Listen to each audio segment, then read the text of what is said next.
बुलेटिनची सुरुवात करणार आहोत एका ब्रेकिंग बातमीनं. अभिनेते आणि खासदार अमोल कोल्हे यांचा आगामी सिनेमा वादात सापडलाय. व्हाय आय किल्ड गांधी या चित्रपटावरून अमोल कोल्हेंवर प्रचंड टीका होतीये. कारण या सिनेमामध्ये अमोल कोल्हेंनी नथुराम गोडसेची भूमिका केली आहे. चित्रपटाचं शूटिंग 2017 मध्ये पूर्ण झालं होतं.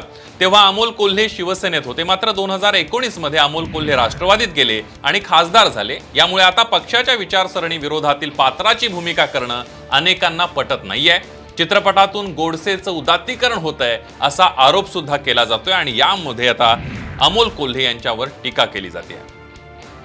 आणि याविषयीच बोलण्यासाठी आपल्या सोबत जोडले गेलेले आहे डॉक्टर अमोल कोल्हे, राष्ट्रवादीचे खासदार. अमोलजी, स्वागत आहे तुमचं साम टीव्ही मध्ये. सगळ्यात महत्त्वाचा प्रश्न म्हणजे तुम्ही 2017 ला केलेली भूमिका आहे, आता 2022 ला तो सिनेमा रिलीज होतोय. अभिव्यक्ती स्वातंत्र्य, कलाकार म्हणून सगळ्या भूमिका केल्या पाहिजेत. पण या सगळ्यामध्ये सोशल मीडिया असेल किंवा मीडिया असेल, या सगळ्यावरून आता तुमच्यावर टीका होत असताना तुमची काय भावना आहे? मुळात एक गोष्ट मी सुरुवातीपासून स्पष्ट केली, काल माझ्या सोशल मीडियावर सुद्धा मी ही गोष्ट अगदी स्पष्ट केलेली आहे की एखादा कलाकार एखादी भूमिका करतो म्हणजे तो त्या विचारधारेशी 100% सहमत असतो असं कधीच नसतं. सुद्धा सार्वजनिक जीवनात सुद्धा महात्मा गांधीजींच्या हत्येचं किंवा नथुराम गोडसे या व्यक्तिरेखेच्या उदात्तीकरणाचं कधीही समर्थन केलेलं नाही आणि मी करणारही नाही. त्यामुळे केवळ कलाकार म्हणून 2017 मध्ये मी जी भूमिका केली होती तो सिनेमा आता अचानक प्रदर्शित होतो आणि जेव्हा मी ही भूमिका स्वीकारली किंवा जेव्हा ही भूमिका केली तेव्हा कलाकार म्हणून एक खूप साधी स्पष्ट भूमिका माझ्या समोर होती. ती म्हणजे जरी विचारधारा पटत नसली तरी एक हिंदी चित्रपटातली भूमिका आपल्याला ऑफर होते आणि त्यावेळी आपण ती भूमिका स्वीकारली. आणि तेव्हा माझ्या स्वप्नातही नव्हतं की 2009 साली काय होणार आहे याची मला स्वप्नात देखील कल्पना नव्हती. त्यामुळे तो सिनेमा तेव्हा केला आणि तो आता होतोय. बरं, या सिनेमाला मी कुठेही समर्थन केलं असतं, या सिनेमाच्या संदर्भात मी कुठेही ज्याला आपण पब्लिसिटी कॅम्पेन मध्ये दिसलो असतो तरी सुद्धा मला या गोष्टी सगळ्या मान्य आहे. परंतु वैयक्तिक जीवनातला माझी वैयक्तिक विचारधारा ही वेगळी आहे.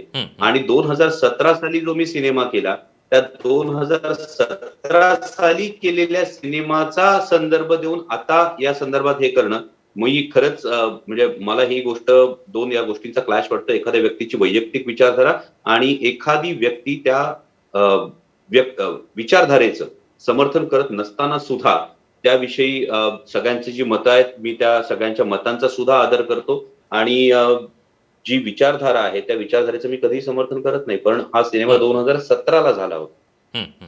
अगदी अमोलजी, तुम्ही तुमच्या सोशल मीडियावर पण म्हटलेलं आहे की मला एक आव्हानात्मक भूमिका वाटली आणि त्यावेळेला मी ती भूमिका स्वीकारली. सगळ्यात महत्वाचं म्हणजे तुम्ही त्याच पटरीच्या भूमिका करत होतात आणि काहीतरी वेगळं करायला मिळतंय म्हणून करतोय असं तुम्ही सोशल मीडियावर तुमच्या म्हटलेलं आहे.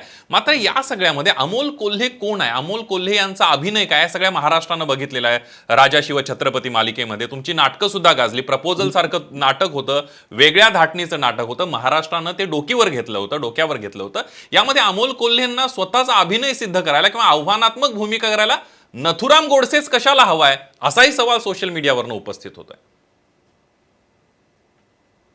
तेव्हा एक फार महत्वाची गोष्ट आहे की आज सोशल मीडियामधून जे कोणी सवाल उपस्थित करत असतील मी त्यांच्या मतांची आणि त्यांच्या विचारांशी 100% सहमत आहे आणि मी त्यांच्या वैचारिक स्वातंत्र्याचा सुद्धा मी आदर करतो. परंतु 2017 मध्ये कलाकार अमोल कोल्हेच्या आयुष्यात नेमकं काय चाललं होतं हे आता सोशल मीडियावर व्यक्त होणाऱ्या कोणालाही ठाऊक नाही.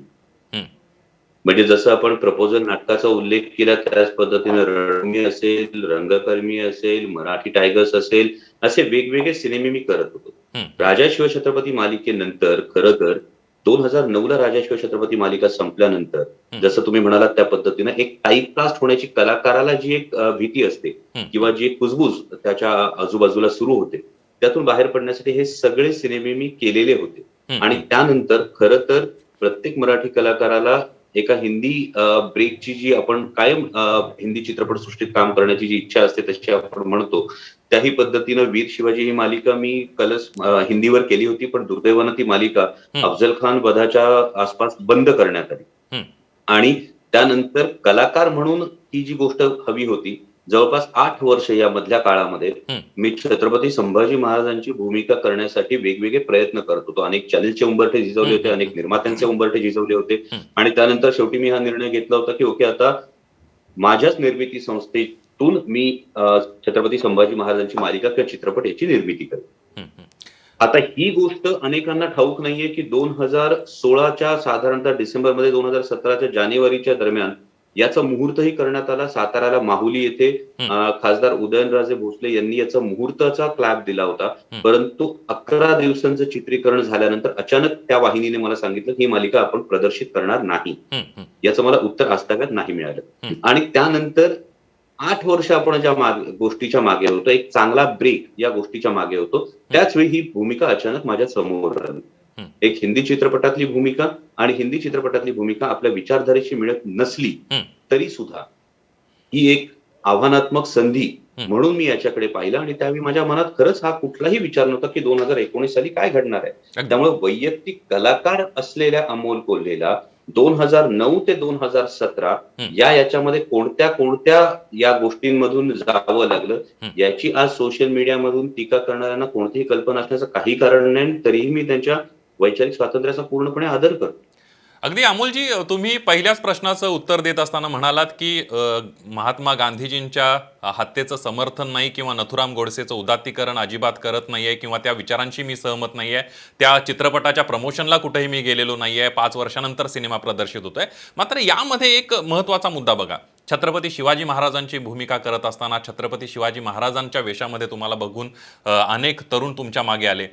छत्रपती संभाजी महाराजांना तुमच्या रूपामध्ये लोकांनी बघितलं. तुम्ही घराघरात पोहोचलात महाराष्ट्राच्या आणि एकंदरीतच जरी आपण त्या भूमिकेमध्ये शिरत नसलो किंवा त्या भूमिकेशी आपण सहमत नसलो तरी सुद्धा माणसाकडे बघण्याचा, एखाद्या कलाकाराकडे बघण्याचा जो दृष्टिकोन आहे तो लोकांचा बदलतोय असं वाटत नाही आपल्याला?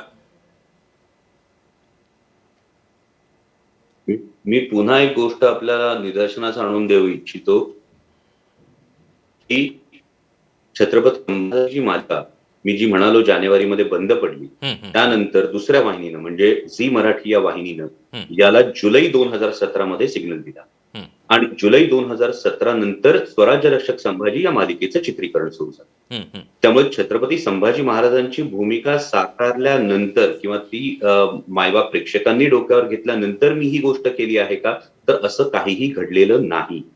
कलाकार म्हणून ज्या एक स्थित्यंतरामध्ये, कलाकार म्हणून ज्या एका स्ट्रगलमध्ये छत्रपती संभाजी महाराजांची भूमिका साकारण्याआधी ही भूमिका माझ्या समोर आली हं, आणि त्यावेळी मी प्रामाणिकपणे ही गोष्ट कबूल केली. मी ही कुठेच नाकारली नाही, की एक संधी म्हणून त्यावेळी कलाकार म्हणून हं, हं. 2017 मध्ये कलाकार अमोल कोल्हेंची जी एक आवश्यकता होती, जी गरज होती, त्यानुसार मी ती भूमिका स्वीकारली. आता 2017 मध्ये हा सिनेमा जेव्हा बनला त्यानंतर मला सांगण्यात आलं, की निर्माते आणि दिग्दर्शक यांच्यामध्ये काहीतरी वाद निर्माण झाला हं, आणि त्यामुळे कदाचित सिनेमा कॅन होतो. हं, हं, त्यामुळे हा विषय माझ्या अजिबात ध्यानात नव्हता, कारण आपल्याला ही गोष्ट माहिती आहे, की अनेक सिनेमे बनतात. हं, त्यातले प्रदर्शनाच्या पर्यंत पोहोचणारे सिनेमे अगदी तुरळक असतात. हेही आपल्याला इंडस्ट्रीला माहिती आहे. हं, त्यामुळे हाही सिनेमा असाच गेला. ही गोष्ट माझ्या मनाची खुणगाठ होती हं, आणि सडनली 2 दिवसांपूर्वी मला समजलं, की सदर सिनेमा हा प्रदर्शित होतो. हं. त्यामुळे जे आपण म्हणतो त्यानुसार छत्रपती संभाजी महाराजांची भूमिका ही त्यानंतर अगदी. खरं तर झी मराठी वाहिनीनं त्याला सिग्नल दिला, ग्रीन सिग्नल, आणि त्यानंतर ती मालिका झाली. अगदी अमोलजी, बघा सगळ्यात महत्त्वाचा प्रश्न आहे की कलाकार म्हणून, म्हणजे तुम्ही एक कसलेले कलाकार आहात, कसलेले अभिनेते आहात, कलाकार म्हणून कुठली भूमिका करायची हा तुमचा वैयक्तिक प्रश्न आहे. पण या सगळ्यामध्ये असा एक प्रश्न उपस्थित केला जातोय की अमोल कोल्हे पहिल्यांदा शिवसेनेमध्ये होते. त्यानंतर अमोल कोल्हे 2019च्या निवडणुकीमध्ये राष्ट्रवादीमध्ये आले. राष्ट्रवादीमधून ते खासदार झाले. त्यानंतर त्याच्या अगोदरची 17चा हा विषय आला की त्यांनी अमोल कोल्हे यांनी छत्रपती शिवाजी महाराज, संभाजी महाराजांच्या भूमिका साकारल्या, घराघरात पोहोचले. 2017ला एकंदरीतच बघितलं तर नथुराम गोडसेची भूमिका केली आणि यामुळे अमोल कोल्हे यांची वैचारिक बैठक का आहे असा एक सवाल उपस्थित केला जातोय की अमोल कोल्हे फक्त अपॉर्च्युनिटिस्ट आहेत का, हा एक सवाल मोठ्या प्रमाणावर कालपासून चर्चेत आलेला आहे आणि तुम्ही पण कदाचित तो वाचला असेल सोशल मीडियावर. मला वाटतं कोणी माझ्या वैचारिक इंटिग्रिटीवर शंका उपस्थित करावी केवळ समाज माध्यमांवर, हं, हं, ही गोष्ट मला थोडी आश्चर्याची वाटते आणि एकूणच समाज माध्यमांचा उथळपणा याच्यातून दिसून येतो. हं, हं. एक म्हणजे मी जेव्हा शिवसेनेत होतो तेव्हाही समाज माध्यमांवर टीका करणाऱ्यांपैकी कोणीही या संदर्भामध्ये मी या घटनेचं समर्थन केलंय किंवा या व्यक्तिरेखेचं उदात्तीकरण केलंय असं कोणालाही उदाहरण जर सापडलं तर त्याने ते माझ्या निदर्शनास आणून द्यावं. कारण मी हे कधीच केलेलं नाही. दुसरी महत्वाची गोष्ट, शिवसेनेमध्ये 2016 पर्यंत मी सक्रिय होतो. 2017च्या सुमारास मी शिवसेनेतून सुद्धा जी पदं माझ्याकडे होती त्या पदांचा राजीनामा देऊन मी अलूप झालो. आणि मुळात मुद्दा हा येतो की आपण रावणाची भूमिका करतानाही अनेकांना बघितलंय, कंसाची भूमिका करतानाही अनेकांना बघितलंय, खलनायकांची भूमिकाही आपण अनेकांना करताना बघितलेली आहे. अगदी स्वर्गीय निळूभाऊंसारखा एक सन्माननीय अपवाद म्हणजे ते फार महनीय, त्यांची माझी कुठेही तुलना होण्याचा कधी प्रश्नच येत नाही कारण ते फार थोर आहेत. परंतु त्यांची एक स्वतंत्र असणारी विचारधारा आणि त्यांनी केलेल्या भूमिका या दोन पूर्ण भिन्न गोष्टी आहेत.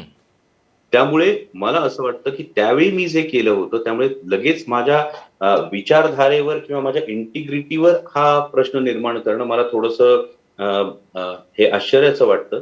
कारण 2019 मध्ये मी सक्रिय राजकारणात आल्यानंतर आणि शिरूर लोकसभा मतदारसंघातल्या मायबाप मतदारांनी माझ्यावर विश्वास दाखवल्यानंतर आपण संसदेतली माझी जी काही कामगिरी आहे, संसदेतली जी काही भाषणं आहेत, सार्वजनिक जीवनातली असेल, जाहीर सभांमधली असेल, या सगळ्याचा जर उहापोह केला तर माझी वैचारिक भूमिका ही स्पष्ट आहे. आणि एखाद्या कलाकाराने एखादी भूमिका केली म्हणून लगेच त्याच्या वैचारिक भूमिकेवर प्रश्न निर्माण करणं मला वाटतं हे थोडं अन्यायकारक आहे. अगदी तुमची संसदेतली भाषणं सगळ्या महाराष्ट्रानं बघितलेली आहे, तुमचं काम पण बघितलेलं आहे सगळ्या महाराष्ट्रानं, खास करून तुमच्या मतदारसंघात सुद्धा लोकांचा असा कल आहे की अमोल कोल्हेंचं खासदार म्हणून काम चालू आहे. मग या सगळ्यामध्ये तुम्ही ज्या अभिनेत्यांचं सांगितलं, या अभिनेत्यानं रावणाची भूमिका केली किंवा कुणी याची भूमिका केली, पण त्यांचा विषय आता असा होता की ते फक्त अभिनय क्षेत्राशी जोडले गेले होते, ते लोकांमध्ये सामाजिक जीवनामध्ये तशा अर्थानं नव्हते, म्हणजे लोकप्रतिनिधी म्हणून नव्हते. तर तुम्ही अभिनेते आणि खासदार दोन्ही आहात, लोकप्रतिनिधी आहात, दोन क्षेत्रांचा क्लॅश होतोय कुठेतरी असं वाटतंय अमोलजी? हा आता नक्कीच होताना मला जाणवतोय. पण मी पुन्हा एकदा सांगतो की सदर सिनेमा मी जर 2019 नंतर केला असेल तर मी या सगळ्या टीकेला पात्र आहे. की 2019 नंतर जर अशी गोष्ट माझ्या हातून घडली असेल तर मी या सगळ्या गोष्टी ज्या विचारधारेवरचं प्रश्नचिन्ह किंवा वैयक्तिक इंटिग्रिटीवरचं प्रश्नचिन्ह, तर मला वाटतं या सगळ्यांना उत्तरं देण्यात अर्थ आहे. मुळात 2019 नंतर मी नेमक्या कोणत्या भूमिका केल्या? 2019 नंतर छत्रपती संभाजी महाराजांची जी स्वराज्य रक्षक संभाजी ही मालिका सुरू होती ती मालिका मी पूर्ण केली आणि स्वराज्य जननी जिजामाता या मालिकेमध्ये छत्रपती शिवाजी महाराजांचं काम केलं. या दोन जर भूमिका सोडल्या तर मी कोणतीही भूमिका ही यानंतर केलेली नाही. अगदी मी मध्यंतरी एन्डॉर्समेंट केली, पण एन्डॉर्समेंटच्या सुद्धा ऑफर येत असताना याचं भान ठेवून मी एन्डॉर्समेंट घेतो की मी कोणत्या गोष्टीची नेमकी एन्डॉर्समेंट करतो आहे आणि तरच मी त्या एन्डॉर्समेंटला होकार देतो. त्यामुळे 2019 नंतर सार्वजनिक जीवनात आल्यानंतर या सगळ्या ज्या गोष्टी आहेत या मी कसोशीनं पाळण्याचा प्रयत्न केलेला आहे आणि त्यामुळे या पद्धतीनं सक्रिय राजकारणात येण्याच्या अगोदर जी गोष्ट झाली, कलाकार म्हणून ज्या गोष्टी करण्यात आल्या त्याचा संबंध आता जोडून त्यावर काहीतरी प्रश्नचिन्ह निर्माण करणं मला वाटतं की या दोन गोष्टींची कुठे संगत लागत. अगदी अमोलजी, तुम्ही जेव्हा राष्ट्रवादीमध्ये प्रवेश केला, खासदार झालात आणि या सगळ्यामध्ये तुम्हाला असं कधी वाटलं होतं का की पुढच्या आगामी काळामध्ये आपण खासदार झाल्यानंतर हा 2017 साली केलेला सिनेमा तो कुठेतरी प्रदर्शित होईल आणि त्यावरून मोठ्या प्रमाणावर वाद निर्माण होतील, तुम्हाला उत्तरं द्यावी लागतील सोशल मीडियावर तुमच्या कार्यकर्त्यांना, असं वाटलं होतं कधी असं होईल 5 वर्षानंतर? नाही, काही संबंधच नव्हता. कारण 2017ला ही भूमिका स्वीकारली तेव्हा मला माहितीच नव्हतं 2019ला काय होणार आहे. आपल्याला कुठे ठाऊक आहे उद्या काय होणार आहे. तर 2019 मध्ये हे होणार आहे आणि मी प्रवेश करणार आहे आणि मी निवडणूक लढवणार आहे या गोष्टींचा कुठेही 2017 मध्ये संबंध नव्हता. 2017 मध्ये कलाकार म्हणून माझा एक जो संघर्ष चालला होता त्या संघर्षामध्ये असताना ही स्वीकारलेली गोष्ट होती. त्यामुळे 2019ला मला याची काहीही कल्पना नव्हती. आणि तुमच्या प्रश्नाची जी दुसरी बाजू आहे ती दुसरी बाजू तीच आहे की हा सिनेमा प्रदर्शित होणार हेच मला ठाऊक नव्हतं. कारण माझ्यापर्यंत जी माहिती आलेली होती ती माहिती हीच होती की सदर दिग्दर्शक त्याचे अशोकजी त्यागी आहेत आणि निर्माते मानसिंगजी दीप आणि कल्याणी सिंगजी आहेत. तर या दोघांमध्ये काहीतरी डिस्प्यूट झाला आणि त्यानंतर कदाचित हा सिनेमा येणारच नाही हे मला तेव्हाच समजलं होतं. आणि त्यानंतर हा सिनेमा अचानक नंतर त्यांच्यातले वाद मिटतील आणि तो सिनेमा प्रदर्शनाला येईल हेही मला ठाऊक नव्हतं. हं, हं. त्यामुळे या सगळ्या गोष्टींच्या जर-तरच्या सगळ्या गोष्टी आहेत. अगदी अमोलजी, अजूनही तुमच्याशी चर्चा करायची आहे, तुमची मतं जाणून घ्यायची आहेत. एक छोटासा ब्रेक घेऊन परत येऊयात. आपण बघितलं डॉक्टर अमोल कोल्हे आपल्या सोबत आहेत आणि त्यांनी केलेल्या नथुरामाच्या भूमिकेवरून आता जरा थोडासा वादंग आहे, त्यांच्यावर थोडी टीका केली जाते. त्याविषयी डॉक्टर अमोल कोल्हे आपल्यासोबत बोलतायत. एक छोटासा ब्रेक घेऊया. पहा फक्त साम टीव्ही.